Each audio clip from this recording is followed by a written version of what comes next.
Здраво, да бидете уште едно предавање, каде што во ова предавање всушност ќе збориме за антибиотици и како делуваат и некои општи други работи.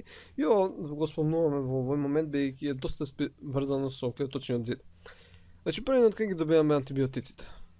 Ние ги добиваме всушност од бактерии и од мувли, што е малку иронично дека користиме средства кои користат самите бактерии за да се бориме против бактерии, но всушност некои бактерии, мувли, например мувлата пеницилиум, или пак некои мувли како цефалоспориум, значи пеницилиум и цефалоспориум, и некои, например, бактерии како почените бактерии од родот Bacillus, произведуваат супстанци, значи они си произведуваат одредени супстанци, кои ние ги нарекуваме антибиотици, но тие всушност ги произведуваат за да се заштитат од напад на други бактерии.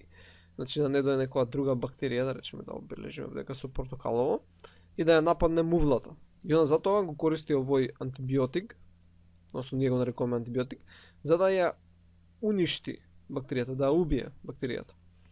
Сега ние тоа сме го забележале дека всушност действуваат на тој начин и ние понатаму ги изолираме од дадените микроорганизми како такви и потоа нели ги користиме како антибиотици, ги ставаме во одредени капсули кои може да бидат директно добиени од микроорганизмите или пак да бидат хемиски модифицирани на некој си начин. Важно е дека да напоменеме бидејќи зошто ќе користиме тие што се од микроорганизмите, зашто не користиме некое друго хемиско соединение. Се зависи од селективна токсичност. Значи што мислам со тоа? Да речеме и еве сме тука си со некоја друга боја, како повиолетова некоја. Има некој човек кој е изграден од еукариотски клетки. Значи он е изграден од еукариотски клетки. И да речеме има некоја инфекција од некои си прокариотски клетки. Да речеме тука има некои прокариотски клетки кои се размножуваат и прават одредена инфекција или пак некое заболување. И сега ние сакаме да ги отстраниме прокариотските клетки, ама не сакаме да ги оштетиме еукариотските. Тоа ни го возможуваат антибиотиците, бидејќи антибиотиците имаат селективна токсичност и тоа е многу важно. Тоа едноставно значи да напаѓаат компоненти, односно да делуваат врз компоненти на клетки кои ги нема кај еукариотските. Значи овдека нацртавме една прокариотска и една еукариотска клетка. И сега да разгледаме некои компоненти кои се разликуваат помеѓу нив. И едноставно супстанциите кои ги внесуваме треба да делуваат врз тие компоненти. Значи еве да разгледаме, да речеме бактериите имаат клеточен зид. Тоа го немаат еукариотските клетки. Исто така некои имаат и миколна киселина од надворешна страна. Тоа исто така го немаат еукариотските клетки. Добро, некои растителните еукариотски клетки имаат клеточен зид, но не е со иста структура. Исто така ДНА, која се наоѓа, да направиме со сина боја, во бактериските клетки е различна, односно ензимите кои ги користи, бидејќи за најголем дел од процесите кои се одвиваат се користат протеини. Протеините кои ги користи ДНА се разликуваат од тие протеини кои ги користи еукариотската клетка. И тоа е уште една разлика. Исто така рибозомите кои се наоѓаат, земеме розова боја, рибозомите кои се наоѓаат во прокариотските бактериски клетки се разликуваат од еукариотските. И тоа е уште една важна разлика врз која може да се действува. Значи антибиотикот треба да действува врз компонентите кои ги нема кај еукариотската клетка. Значи действува врз клеточниот зид, врз миколната киселина, врз рибозомите, врз протеините кои се наоѓаат врзани за ДНА и така натаму. И сега ќе разгледаме некои од тие начини и зошто тоа би ја уништило бактериската клетка. Еве да направиме тука една бактериска клетка. Значи имаме една бактериска клетка и го имаме антибиотикот кој действува врз неа. Сега тој антибиотик, тука го направиме уште еднашка. Вака, кога биде може да действува повеќе начини. Значи едниот начин е да действува врз клеточниот зид, че действува врз клеточниот зид. Бидејќи клеточниот зид знаеме дека ќе нацртаа како проста структура е изграден всушност од дисахариди, NAM и NAG, енацетилмурамински и енацетилглукозамин, кои се поврзани како ланци, кои се поврзани заедно со помош на полипептиди, играат една силна ригидна 3D структура, која е многу важна, бидејќи внатре во бактериска клетка има многу притисок кој би ја нарушил незината структура и клеточниот зид тука тоа да го спречи. Исто така нели има трансформер материја и други работи. Но дел од антибиотиците всушност делуваат врз тај антибиотикот нека биде во овој случај со сива боја, делуваат врз или не го бува сивата. Ева некоја лоша жолта. Делуваат врз гликозините врски помеѓу овие дипептиди и ја нарушуваат структурата на клеточниот зид. Значи, ако овие тука ги раскинеме, тогашка, земеме поголема четка, би се нарушила структурата на клеточниот зид, нели би се извртела, би се направила еден отвор, каде што цитоплазмата би можела да искочи во надворешната средина. И ако тоа се случи, би се нарушила сите процеси на клетката и бактериска клетка би изумрела. Значи, тоа е најчест механизам на делување на антибиотиците е врз клеточниот зид. Сега може директно да го уништува клеточниот зид или пак да действува преку една генерација. Значи, на тој начин например действува пеницилинот, каде што не го уништува директно клеточниот зид, него едноставно антибиотикот од кој ќе навлезе, да речеме, навлегува антибиотикот и ќе влезе и тој всушност делува на механизмите, да речеме, дека имаме некој систем кој всушност ги продуцира овие дисахариди, кои треба да се вметнат за да се формира клеточниот зид, односно за да се обновува клеточниот зид и така натаму. Тој действува на овој механизам и го нарушува. Со тоа што нема да се уништи бактериска клетка која е моментално инфицирана, него ќе се уништат незините наредни генерации.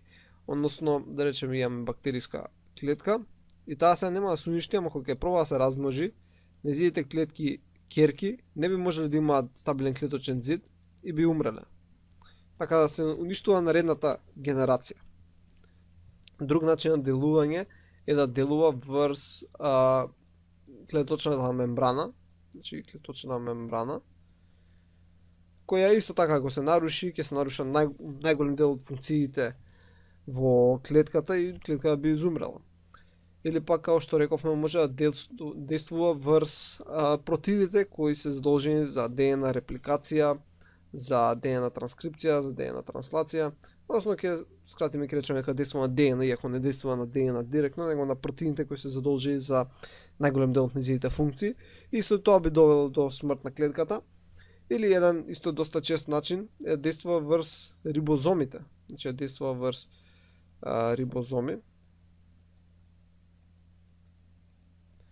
кои се задолжени, нели главната функција им е поврзана со транскрипција, со транслација за правење на протеини. Значи од рибозомите добиваме протеини кои се одговорни за најголем дел од сите биохемиски процеси.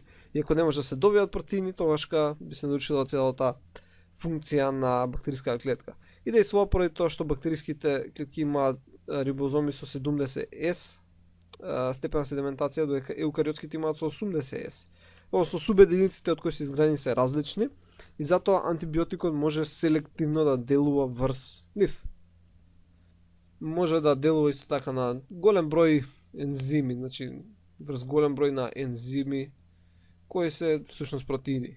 Да се врзува со нив некомпетитивно, инхибирачки и да не биде тоа реверзибилно и со тоа би се нарушила целата функција на бактериска клетка и таа би изумрела. Но нормално бактериите не би биле толку отпорни, да немаше нормално механизми со кои би се бранеле против овие антибиотици. Сега ќе разгледаме неколку и ќе ги разгледаме ептено општо. Тие се многу иначе комплицирани за разбирање, но имаме една бактериска клетка која е инфицирана од даден антибиотик и сега таа треба да се заштити. И се има неколку начини. Значи едниот од начините е да речеме доаѓа антибиотикот во бактериска клетка и всушност таа со тек на време, односно ќе објасниме како по пат на еволуција, селективен притисок, всушност продуцира ензими кои го разградуваат антибиотикот. Вика антибиотикот најчесто е од протеин и го разградуваат или го уништуваат и на тој начин го прават инактивен. Значи антибиотикот сега е инактивен. Значи го уништиле, го откинале на некој начин дека сликовите ако би можеле да прикажеме. Значи прави одредени ензими кои тоа го прават. Затоа денеска кога се пакуваат антибиотици, значи речеме имаме тука едно апче. Во апчето имаме антибиотикот, но исто имаме супстанци, речеме имаме некои супстанци кои се инхибитори на ензимите. Така да кога ќе навлезе, значи апчето, доаѓа апчето и сега ги ослободува тие инхибитори на ензимите и го ослободува антибиотикот. Овие инхибитори всушност ги напаѓаат ензимите кои ги носи бактеријата, така што тие ензими не би можеле да го разградат антибиотикот.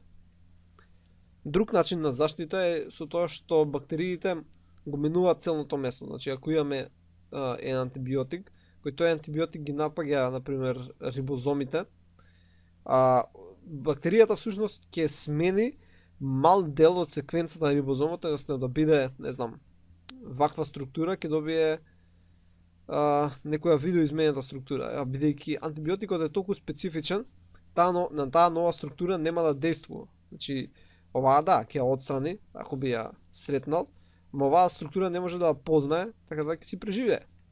И едноставно тоа е начин на менување на целото место, или пак едноставно го испумпуваат антибиотикот. Значи да речеме дека имаме една бактериска клетка и доаѓа антибиотикот, да направиме со црвена боја, треба да навлезе, и кога ќе навлезе, бактеријата има дали протеини, кој тој протеин ќе го врзе антибиотикот и ќе го извади надвор. Значи ќе го тоа е некако малце смешно делува, ама тој ќе навлезе и он пак ќе го извади надвор. Или пак протеините низ кои навлегува, зашто антибиотикот сепак навлегува низ одредени протеински канали кои се наоѓаат, дали антибиотикот навлегува низ нив, ќе ја смени структурата на тие протеински канали, ќе ја направи потесен и сега не може да влезе антибиотикот.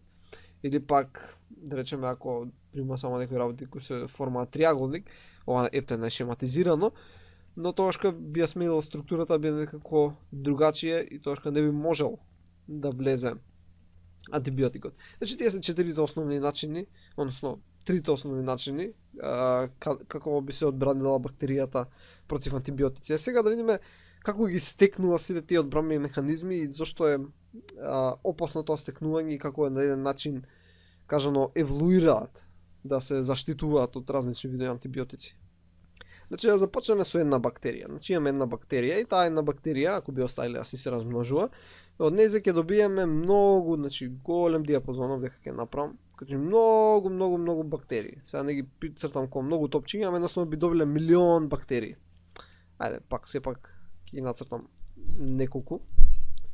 Би добиле многу бактерии. И сите овие нови бактерии што ќе се добијат тајна се разликуваат за многу мали работи. Значи многу мали разлики имаат во структурата на протеините. Например, овој на 13-тата позиција на некој протеин има една аминокиселина, значи има аминокиселина X, на овој има аминокиселина Y, дека има Z.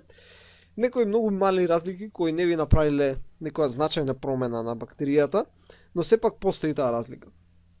Сега, например, ги нападнеме со одреден антибиотик. Тој антибиотик ќе уништи 99% речеме бактериите. Една бактерија ќе се спаси, не дека избегала од антибиотикот, него имала одредена промена која би ја направила имуна. И сега таа бактерија повторно ќе се размножи и ќе направи голем број на бактерии. И сега сите овие бактерии всушност се имуни на првиот антибиотик. Значи овој ако го обележиме како антибиотик 1, сега антибиотик 1 не действува на ниту една од овие, бидејќи дошле од бактерија која била имуна на сите на тој антибиотик. Сега повторно, наречеме, во првата клетка настанала промена која ќе ја наречеме промена X. Да бележам со некоја друга боја, да биде со бела, да речеме настанала промена X. И сега сите овие нови бактерии кои се добија од таа бактерија носат промената X и плюс носат друга промена која си ја добиле, да речеме промена некоја N. Дали како што ова има X, ова има Y, ова има Z, исто како минатиот случај. И сега на пример ја нападнеме повторно со некој антибиотик, али овој антибиотик 2. И тој антибиотик повторно ќе уништи 99% ама една бактерија повторно ќе се спаси. И сега таа бактерија повторно би добиле да речеме 100 нови бактерии, кои сега, освен што ќе ја носат промената X од минатиот пат, значи промената X од минатиот пат, сега ќе имат и промена Y. Значи сега сите кои се од наредната генерација носат промена X или промена Y и плюс некоја своја промена која носат, секоја нова клетка. Истиот процес ќе се повторува и повторува, се додека едноставно немаме антибиотици кои би можеле да користиме. Значи користевме антибиотик 1, антибиотик 2, антибиотик 3, антибиотик 4 и така натаму N антибиотици. И ова е всушност принципот на антибиотска резистентност. Има неколку начина кои може да се заштитиме од ова и ќе разгледаме како всушност ова се пренесува и врз други бактерии и како станува се подобра и подобра. Океј, да видиме сега зошто е тоа толку важно и како всушност се развива. Добро, видовме како всушност еволуира антибиотичката резистентност, ама има интересен случај каде што да речеме имаме бактерија А, така имаме бактерија А и имаме бактерија Б. И ова се од различен вид бактерии, значи не е истиот вид на бактерија, само друга единка, него сосема различен вид на бактерија, каде што во првиот случај, по постапката која прекажавме претходно, бактеријата А станала резистентна на антибиотик X, на антибиотик Y, на антибиотик Z. Но значи станала резистентна на овие по минато кажаната постапка. Додека бактеријата од видот Б тоа не го направила, значи она не е резистентна на X, Y и Z.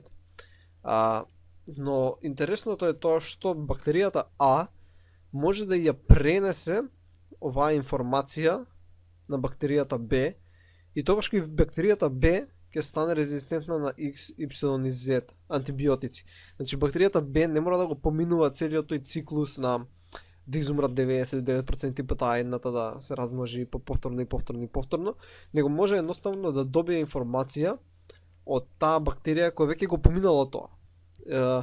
И тоа не се случува само помеѓу извид на бактерии, него сосема различен вид на бактерии. Значи можеш да имаш бактерија А, која е, не знам, предизвикува некое банално заболување, кое не е толку важно, некој е лесно кој се лечи, не е опасна бактерија, ама стекне резистентност на X, Y и Z, и тоа знаење го пренесе на бактеријата Б, која е некоја многу опасна бактерија. Значи ова е некоја многу опасна бактерија и сега многу опасната бактерија станала резистентна на антибиотици само поради ова пренесување на информации. Сега тоа го прават со помош на така наречени секс пили кои ги споменавме во минатите видеа кога зборевме за флагелум и фимбри.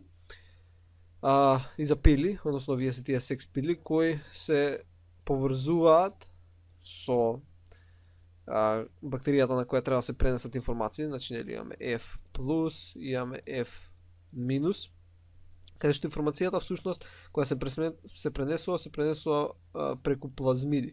Плазмиди се делови од ДНА која всушност не е главниот хромозом кој се наоѓа, да речеме дека ова е главниот хромозом. Плазмидите се парчиња циркуларна ДНА која се наоѓаат во бактериските клетки и се наоѓаат и во нашите еукариотски клетки кои носат информации. И на тој начин може бактерии кои не го поминале тој циклус, како што реков, да станат резистентни на одредени антибиотици.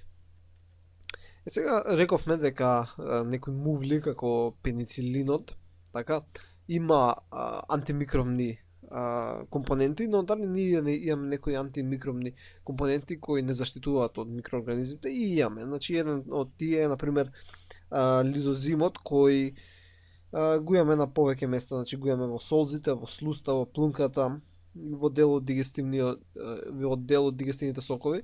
И овој ензим, значи лизозим, да го облежеме. Со жолта боја. Лизозим действува на тој начин што го уништува пептидоглуканскиот слој на бактериите и при тоа всушност ги соголува и после тоа соголување, значи кога ќе го уништи пептидоглуканот, може да остане бактерија која, да направиме со сина боја, која ќе нема клеточен зид. Значи претходно имала клеточен зид и сега е соголен и го нема и вака соголена се нарекува всушност протопласт. Значи протопласт.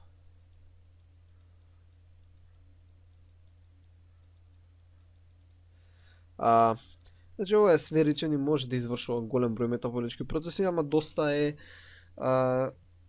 подлежен на уништување, значи не е доволно силен да издржи различни надворешни услови. И ова се случува кога ќе ги нанесеме лизозим всушност на грам позитивните, значи ова се случува на грам позитивните бактерии, кога ќе го нанесеме на, значи ова беше на позитивни, кога ќе го нанесеме на грам негативни, исто така се уништува пептидоглуканот, ама како што рековме, бидејќи таму имавме пептидоглукан, но тој се наоѓаше помеѓу две мембрани, значи имавме горна и долна, и всушност лизозимот кој ќе се нанесе ја уништува горната мембрана, значи уништува горната и дел од пептидоглуканот, но сепак се уште останува малечок дел од пептидоглуканот и од внатрешната мембрана, и вака добиената единица се нарекува сферопласт, значи има само внатрешна мембрана и при оштетен пептидоглукан. Ако сакаме да уништиме целото, треба да го комбинираме, значи ова беше кај негативните, треба да го комбинираме со ЕДТА.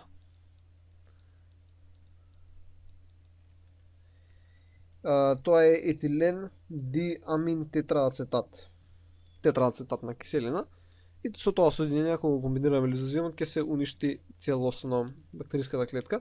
Иначе кога е ваква се нарекува сферопласт, значи ова се нарекува сферопласт.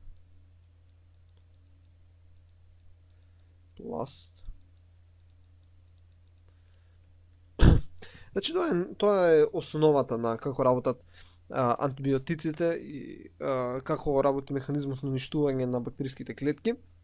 И сега само ќе погледаме едно многу кратко видео за вистински случај како всушност се адаптираат антибиотиците на се поголеми и поголеми нивоа на, односно се поголема и поголема концентрација на даден антибиотик. Добро, значи тука имаме сега еден примерок каде што секако што идеме повеќе концентарот, има поголема и поголема концентрација на даден антибиотик. Сега на одредени места, како што можеме да видиме, почнува да расте и да се размножува и тргнува, се така се убаво размножува, се дори не стигне до наредната граница, значи наредното ниво на концентрација, каде што се пак има некои делови, кои например овдека горе лево, каде што се протнуваат нови тие кои преживеале, значи едниот процент. И цело време наредно и наредно во поголеми концентрации на антибиотикот. И се гледа точно премините на бактериите кои успеале да се пробијат, и после од таа една бактерија се добиваат нови колонии, кои се порезистентни и порезистентни. И ова се, например, една шема од сите премини кај што се случиле, кај што станале по-добри, по-отпорни на антибиотикот. Значи ова е едно интересно видео кое можете да го проследите на YouTube, и се надевам дека научивте нешто ново и ќе се видиме во наредното видео.